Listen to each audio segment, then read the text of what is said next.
जय हिंद बच्चों। आज क्लास 11th फिजिक्स के 5th chapter laws of motion का 23rd लेक्चर है। लेक्चर का नंबर 5.23। बच्चों जो आप डेरिवेशन करेंगे उसका आप 3D डायग्राम समझ लें, क्योंकि बोर्ड पर तो 2D ही बन पाता है और 3D डायग्राम बनाने के लिए बहुत टाइम चाहिए बच्चों। तो उससे पहले आप समझें कि एक कार है और ये हमारा जो है कर्व्ड रोड है, ये हमारा कर्व्ड रोड है और कार का फ्रंट व्यू देख रहे हो। कार सामने से आ रही है, कार को इस तरीके से ऐसे करके जाना है, एक सर्कुलर टर्न एग्जीक्यूट करना है या उसको एक गोल चक्कर लगाना है या कर्व्ड पाथ को फॉलो करना है। टायर और रोड के बीच में जो फोर्स ऑफ फ्रिक्शन इधर लग रहा है और इस वाले टायर और इसके पीछे वाले टायर जो है उस पर फोर्स ऑफ फ्रिक्शन का डायरेक्शन दिखा रखा है यहाँ में। इस टायर पर फोर्स ऑफ फ्रिक्शन और इससे पीछे वाले दोनों पर जो कंबाइंड फोर्स ऑफ फ्रिक्शन है वो इधर लग रहा है इस कर्व्ड रोड के सेंटर की तरफ, और इस टायर पर और इसके पीछे वाले टायर पर ये नॉर्मल रिएक्शन ऊपर की तरफ लग रहा है। इस टायर पर और इसके पीछे वाले टायर पर नॉर्मल रिएक्शन ऊपर की तरफ लग रहा है। इसको हम यहाँ पर N1 और N2 लिखा है और हम जो लिखेंगे वो R1 और R2 से रिप्रेजेंट करेंगे, और वेट ये कार का नीचे की तरफ लग रहा है। तो ये सिर्फ आप इतना देख लें कि एक कार है किस तरीके से आ रही है, हम फ्रंट व्यू देख रहे हैं, कार को सर्कुलर टर्न लेना है और बाकी तो बोर्ड पे डायग्राम बनाएंगे उसको दोबारा से और वहाँ पर पूरा डेरिवेशन कराएंगे और दोबारा से एक्सप्लेन करेंगे। आप फ्रंट व्यू देख लें इसका। आपसे जो एग्ज़ाम में या टेस्ट में क्वेश्चन कैसे पूछा जा सकता है वो मैं आपको बताता हूँ, उसके बाद हम डेरिवेशन स्टार्ट करेंगे।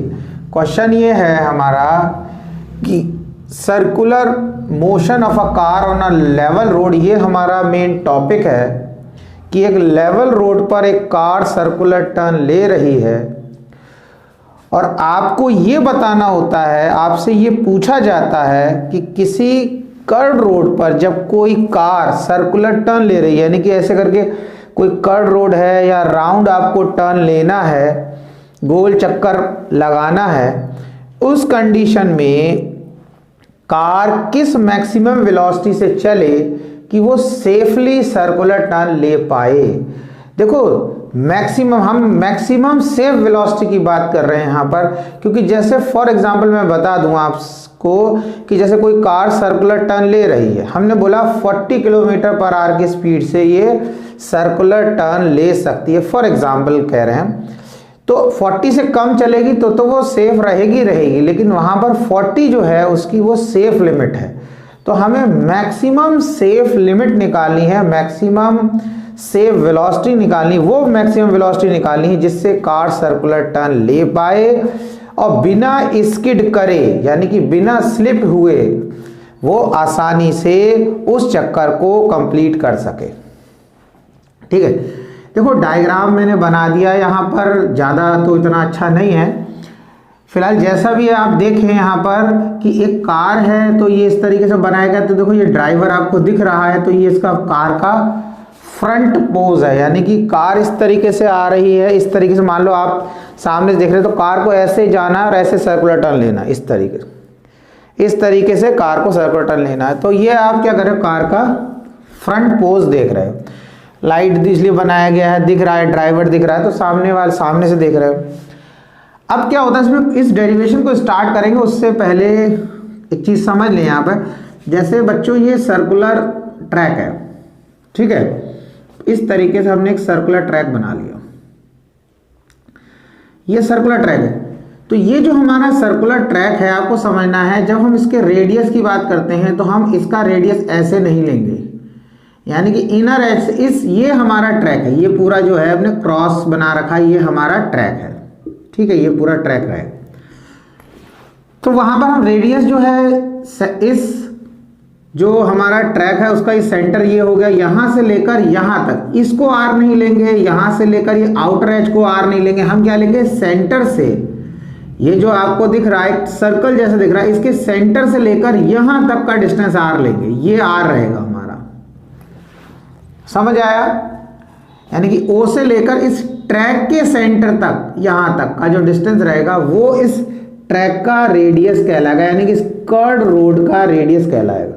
तो इसीलिए यहाँ पर ये सेंटर है, यानी कि इस तरीके से ये सेंटर हो गया वो हमारा, और ये हमारा ट्रैक है। तो हमने यहाँ से डिस्टेंस लिया है, इस पॉइंट से इस पॉइंट तक के डिस्टेंस को हमें आर लेना है। ये चीज़ आप ध्यान रखेंगे कि डायग्राम अगर आप बना रहे हैं तो इस चीज़ को आप सही से मेंशन करेंगे। ऐसा नहीं कि आपने यहाँ से लेकर यहाँ तक के डिस्टेंस को आर लिख दिया, ये यहाँ से लेकर यहाँ तक के डिस्टेंस को आर नहीं लिखना है, ठीक है। अब दूसरी चीज़ में आपको एक चीज़ समझना है कि इसमें जब कार फोर्स चल रही होगी तो फोर्स ऑफ फ्रिक्शन कैसे लग रहा होगा, उस चीज़ को समझे जरा, क्योंकि उसी पर बेस्ड है। क्योंकि यहाँ पर ये जो डेरिवेशन कर रहे हैं इसमें ये मान रहे हैं कि कार जब चल रही है तो कार के टायर्स और रोड के बीच में फोर्स ऑफ फ्रिक्शन लगेगा, लगता ही है फोर्स ऑफ फ्रिक्शन। तो यहाँ पर हमने कंसीडर भी कर रखा है कि यहाँ पर फोर्स ऑफ फ्रिक्शन लग रहा है। कहीं कहीं हम ये कंसीडर कर लेते हैं कि नहीं लग रहा है, कहीं पे हम कंसीडर कर रहे हैं नहीं लग रहा है, तो यहाँ पे लग रहा है। तो वही कंडीशन की हम बात कर रहे हैं। देखो क्या होता है, जैसे मान लिया इस तरीके से कोई रोड पर जा रहा है स्ट्रेट, समझना, यहाँ से उसको क्या है टर्न लेना है। अब ये रोड इस तरीके से सीधा भी गया हुआ है और यहाँ से इस तरीके से भी है, इस तरीके से गया हुआ रोड, यहाँ पर जा रहा होगा कहीं पर, ये इस तरीके से बना हुआ रोड। यानी कि कोई कार अगर यहाँ से चल रही है तो वो ऐसे होता हुआ इधर पर जाएगी, इस तरीके से यहाँ भी जा सकती, दूसरा कि वो यहाँ भी जा सकती है, सीधा भी जा सकती है। अब आप ये समझो कि सपोज कर लें कि ये जो ट्रैक है ये यहाँ से जैसे यहाँ पहुँचते, ये जो डॉटेड डॉटेड मैंने कर दिया, कार बहुत तेज से यहाँ से आ रही है या मीडियम स्पीड से भी आ रही है, जो भी समझ लो। तो कार ऐसे आ रही है यहाँ से और यहाँ पहुँचते ये जो लाइन बना, इसके बाद हमने मान लिया यहाँ पर फ्रिक्शन नहीं है, मतलब यहाँ पर इस जगह पर कोफिशिएंट ऑफ फ्रिक्शन जो होता है म्यू की वैल्यू 0 है, यानी कि इस ट्रैक में जाए कोई फ्रिक्शन नहीं, इधर पे कोई फ्रिक्शन। जैसे ही ये कार आई और इस ए बी बाउंड्री को क्रॉस करके ये आगे पहुंचती, तो ड्राइवर सोचता है उसे सर्कुलर टर्न लेना है, ड्राइवर को सर्कुलर टर्न लेना है, ड्राइवर को ऐसे करके मोड़ना है। अब यहाँ पर तो फ्रिक्शन है ही नहीं, ड्राइवर ने क्या किया, स्टीयरिंग को मोड़ दिया। स्टीयरिंग को मोड़ने के बाद भी ये कार ऐसे नहीं जाएगी, इस तरफ नहीं जाएगी, ये सीधी चलती चली जाएगी, ये कार सीधी ही चलती है, क्योंकि कार के टायर और रोड के बीच में फोर्स ऑफ फ्रिक्शन है ही नहीं, उसके बीच में फोर्स ऑफ फ्रिक्शन है ही नहीं। तो जब फ्रिक्शन है नहीं, जब कार को ऐसे मुड़ेगा तो स्टीयरिंग मुड़ेगा, पहिए भी मुड़ेंगे, लेकिन फ्रिक्शन ना होने की वजह से ये कार सीधी चली जाएगी। आपने देखा होगा कि क्या होता है बारिश के टाइम में जब कीचड़ हो जाती, कहीं आप साइकिल चला रहे होते हो तो साइकिल को मोड़ते कहीं और जा रही होती कहीं, हमने मोड़ा कहीं और जा रही कहीं। कभी कभी तो ऐसा होता है मोड़ा और पता चला वो कहीं दूसरी जगह और गिर गए, समझ आ रहा है। बाइक में भी, बाइक चला रहे उसमें भी ये क्या, बाइक चला रहे कीचड़ विचड़ है, हम बाइक को किसी दूसरे डायरेक्शन में ले जाना चाह रहे हो, कीचड़ की वजह से किसी दूसरे डायरेक्शन में जा रही है, वहाँ पर हम हैंडल को मोड़ते हैं, लेकिन मोड़ने के बाद भी ऐसा नहीं होता है कि वो बाइक या साइकिल मुड़ जाए, वो जिस डायरेक्शन में हम ले जाना चाह रहे हैं उस डायरेक्शन में नहीं जाती है, और इसलिए कभी कभी क्या होता है गिर भी जाते हैं, चोट भी लग जाती है। तो कहने का मतलब ये है कि जो फ्रिक्शन ना होने की वजह से ये ले जा रहे थे इधर, ये लेकिन कार चली गई सीधी, स्लिप करती है, सीधी ऐसे चली जा रही। अब जब ये सीधी चली गई तो आप ये सोचो, अगर कार में 2-3 पॉइंट कर यहाँ पर हो तो कार का सेंटर से डिस्टेंस कुछ हो जाएगा, मान लो R1, फिर कार की दूसरी पोजीशन बना, ये पहली पोजीशन, ये दूसरी पोजीशन और ये कार की तीसरी पोजीशन, 3 पॉइंट ले लिए। जब कार इस 2 पॉइंट पे पहुंची तो कार का रेडियस और बढ़ गया, फिर 3 पर पहुंची कार का रेडियस और बढ़ गया, मतलब इस सर्कल के सेंटर से यहाँ तक का जो डिस्टेंस था वो और बढ़ गया। तो आप ये देख सकते हो कि कार जा तो सीधी रही है, लेकिन हो क्या रहा है, ये सेंटर से दूर जाती है, यानी यहाँ से यहाँ का डिस्टेंस सबसे कम है, यहाँ से यहाँ का और ज़्यादा, यहाँ से यहाँ और ज़्यादा, यानी कि कार सीधे जाने के बाद भी हम क्या बोल सकते हैं, ये अवे फ्रॉम द सेंटर जा रही है, सेंटर से दूर जा रही है, क्योंकि जितना आगे जाती जाएगी ऐसे ही इसका ये डिस्टेंस बढ़ता जाएगा। तो इसका मतलब ये पता चला कि अगर कार सर्कुलर टर्न ले पा रही है, वो सेंटर से दूर जाने की कोशिश तो कर रही है, लेकिन फ्रिक्शन की वजह से वो नहीं जा पा रही है। यानी कि कार ऐसे सर्कुलर टर्न ले पा रही है, फ्रिक्शन प्रेजेंट है, तो वो सेंटर से दूर नहीं जा पा रही है। सेंटर से दूर नहीं जा पा रही है, सर्कुलर टर्न ले पा रही है, इसका मतलब फोर्स ऑफ फ्रिक्शन कहाँ लगेगा? सेंटर की तरफ। जहां पर भी कार होगी वहां पर फोर्स ऑफ फ्रिक्शन सेंटर की तरफ लगेगा। तो आप ये ध्यान रखें, ये इंपॉर्टेंट पॉइंट था कि देखो अगर एक सिंपल सी चीज है, मैं आपको ऐसे कार जा रही है सीधी, तो कार आगे की तरफ बढ़ रही है तो उसकी वेलोसिटी का डायरेक्शन आगे की तरफ, जहाँ आगे की तरफ रही, फोर्स ऑफ फ्रिक्शन पीछे की तरफ लगेगा। लेकिन कार, बच्चों ये ध्यान रखना, जैसे ही कार ऐसे सर्कुलर टर्न लेगी, जैसी सर्कुलर टर्न, तभी फोर्स ऑफ फ्रिक्शन जो है कहाँ लगने लगता है? सर्कल के सेंटर। जो कर्ड रोड है या सर्कुलर टर्न है या गोल चक्कर है, ऐसे करके वो कंप्लीट करना चाह रही, तो उस कंडीशन में जो फोर्स ऑफ फ्रिक्शन है वो कर्ड रोड के सेंटर की तरफ लगने लगे। तो वही ये दिखाया कि यहाँ पर देखो इस टायर पर जो फोर्स ऑफ फ्रिक्शन लग रहा है, ये जो कर्ड रोड है इसके, ये इसका सेंटर है, ये कर्ड रोड है, ऐसे करके पूरा गोला होगा ऐसे करके, तो उसके सेंटर की तरफ लग रहा है F1 और ये F2। इतनी बात समझे? अब देखो कार के होते हैं 4 टायर, कार के होते हैं 4 टायर। अब इसमें तो हमने 2 बनाए, क्योंकि ये जो फ्रंट सामने से आप देख रहे हैं, तो ये वाला जो टायर है इसके जस्ट पीछे वाला टायर भी है, लेकिन वो इसकी वजह से दिख नहीं रहा है। जैसे मैं क्या करूँ, एक बच्चे को सामने खड़ा करूँ अपने और उसके पीछे एक खड़ा हो जाए, तो क्या होगा? अगर वो जस्ट उसके पीछे खड़ा होगा तो वो आपको नहीं दिखेगा। तो इसी तरीके ये वाला टायर दिख रहा है लेकिन इसके पीछे वाला टायर नहीं दिख रहा है, इसी तरीके ये टायर दिख रहा है, इसके पीछे वाला टायर नहीं दिख रहा है। अब क्या हो रहा है, इस टायर पर जो हमें दिख रहा है और इसके पीछे जो टायर है जो हमें नहीं दिख रहा है, उन दोनों पर जो फोर्स ऑफ फ्रिक्शन है वो उसकी वैल्यू F1 है। अब आपको ये लग रहा होगा क्या इस पर F1 और दूसरे वाले पे भी F1? हम नहीं, दोनों की कंबाइंड वैल्यू की बात कर रहे हैं। इस पर और इसके पीछे जो टायर है, उन दोनों पर जो टोटल फ्रिक्शन लग रहा है वो F1। आप चाहो तो सबके लिए अलग अलग कंसीडर कर सकते हो। 4 टायर हैं, आप बोल सकते हैं F1, F2, F3, F4। अब क्योंकि पीछे वाले टायर दिख नहीं रहे, इसलिए हमने F3, F4 नहीं लिखा। हमने कहा ये F1 जो है इस टायर और इसके पीछे वाले टायर दोनों के लिए हो गया। ऐसे ही F2 जो हो गया इस टायर के लिए और इसके पीछे जो टायर है उसके लिए हो गया। डेरिवेशन ऐसे भी करके किया जा सकता है, F1, F2, F3, F4 4 बार लेकर, यानी कि F4 तक लेकर भी डेरिवेशन किया जा सकता है। ऐसा कुछ नहीं है कि आप सोच रहे हैं सिर्फ F1, F2 लेकर ही कर सकते हैं।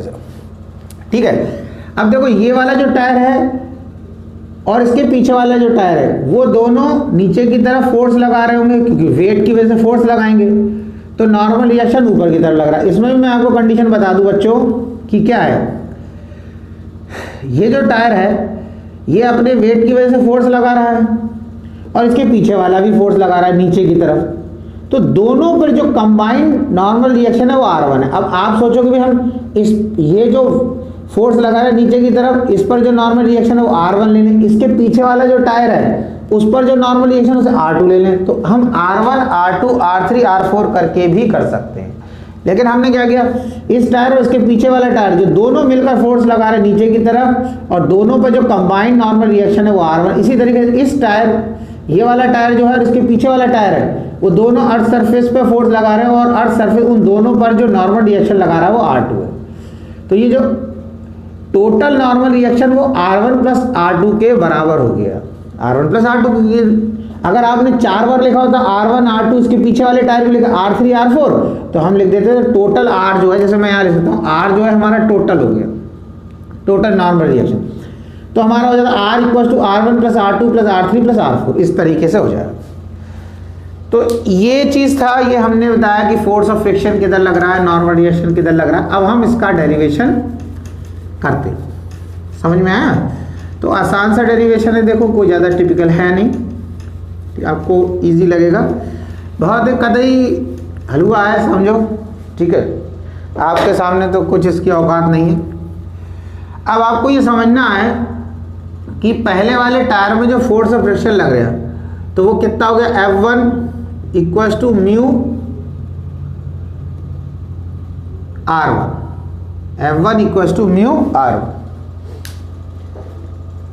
ठीक है, अब ये पहले वाले टायर के लिए हमने मतलब इस टायर और इससे पीछे वाले टायर दोनों के लिए इक्वेशन बना लिया।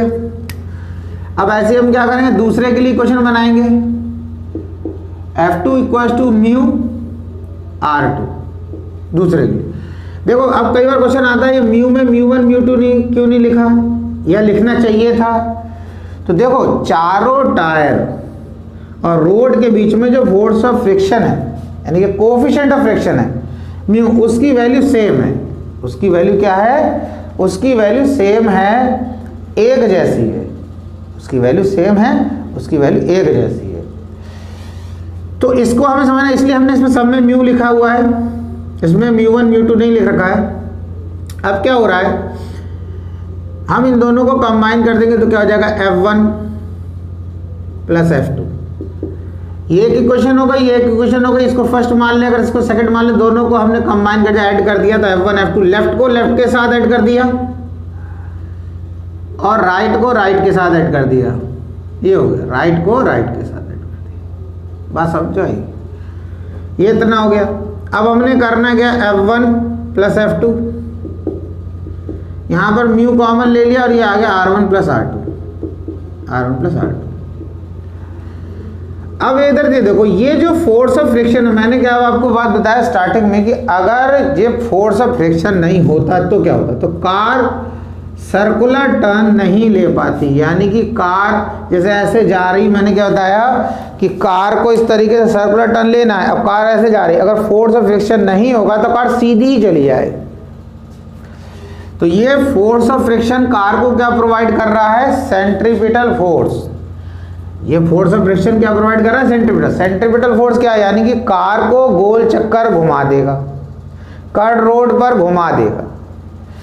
इसी की वजह से कार जो है सर्कुलर टर्न ले पा रही है। तो हमने क्या करना है, इस F1 प्लस F2 की जगह लिख देना है सेंट्रीपिटल फोर्स। सेंट्रीपिटल फोर्स का फॉर्मूला क्या होता है, mv²/r। तो ये F1 F2 को हटाकर हमने ये लिख दिया। अब म्यू की जगह हमने म्यू लिख दिया। अब R1 R2 देखो, इस R1 का डायरेक्शन अपवर्ड है, R2 का डायरेक्शन अपवर्ड है, और किसी का तो डायरेक्शन अपवर्ड है नहीं, और इस वेट का डायरेक्शन नीचे की तरफ। तो हम ये बोल सकते हैं R1 R2 किसके बराबर है, इस वेट के बराबर। यानी कि मैं इस R1 R2 की जगह वेट को या mg को लिख सकता हूँ। अब आप बोलोगे ये बराबर क्यों, ऐसा क्यों लिख दिया। R1 R2 का डायरेक्शन तो ऊपर की तरफ जा रहा है और वेट का डायरेक्शन नीचे की तरफ है, तो ऐसा कैसे हो गया। तो आपको समझना है, अगर हम ये बोल रहे हैं अगर ये वेट R1 R2 से ज़्यादा हो जाए, जैसे आज समझ लो आप R1 प्लस R2 है, अगर ये ज़्यादा हो गया mg से तो कार आसमान में उड़ जाएगी, ऐसा हो नहीं रहा है। अगर ये R1 प्लस R2 कम हो जाएगा तो कार रोड के अंदर धंसती चली जाएगी, ऐसा भी नहीं हो रहा है। ना कार जमीन में धंस रही है, रोड पे धंस रही है, ना उड़ के ऊपर जा रही है। इसका मतलब तीसरी कंडीशन सही है। बात समझ में आ रही है, ये हो गया। तो इसीलिए हमने R1 प्लस R2 की जगह ये लिख दिया। अब यहाँ m है, m से m काट दिया, अब ये आ गया, तो ये आ गया v²/r इक्वल टू μg। तो आप लिख सकते हैं v² इक्वल टू μrg, और फाइनली हम क्या लिख देंगे, √μrg। बात समझ में आ गया। तो देखो इस फार्मूले से आप मैक्सिमम सेफ लिमिट निकाल सकते हो। अब जैसे मैं आपको एक एग्जांपल बताऊं, उन्होंने ये कहा कि एक कार जो है उसकी वेलोसिटी दे रखा है, आपको जो गिवन वेलोसिटी उन्होंने दिया वो दिया, वेलोसिटी ये गिवन वाली है, ये दे दिया उन्होंने। मैं इसको v को ही दूसरे तरीके से लिख देता हूँ। ये वेलोसिटी दे दिया उन्होंने 12 मीटर पर सेकंड, और आपसे ये पूछा कि ये बताओ कि ये कार जब सर्कुलर टर्न लेगी तो क्या ये कार सेफली सर्कुलर टर्न ले सकती है। ऐसा तो नहीं कि स्लिप हो जाए, फिसल जाए, लुढ़क जाए, गिर जाए, टकरा जाए, ठुक जाए, कुछ हो जाए। इसमें सेफली ले सकती है नहीं ले सकती, ये बताओ। तो आपको जे तो वेलोसिटी दे रखा है और कहा इस वेलोसिटी से जा रही है। तो अब आपने करना क्या है, आपको कार का मास भी दे रखा होगा, ये वेलोसिटी भी दे रखी है, अब आपको मास भी दे रखा है। मान लो कार का मास दे रखा है उन्होंने 500 किलो, 500 किलो कार का मास दे रखा है, और कोएफिशिएंट ऑफ फ्रिक्शन की वैल्यू दे रखी है, म्यू की वैल्यू मान लो ये दे रखा है 0.2 दे रखा है। तो आपको करना ये है कि अब आपको इस म्यू और रेडियस भी दे रखा होगा, आर रेडियस भी दे रखा होगा, मान लो वो दे रखा होगा पर 10 मीटर, ये 10 मीटर दे रखा है।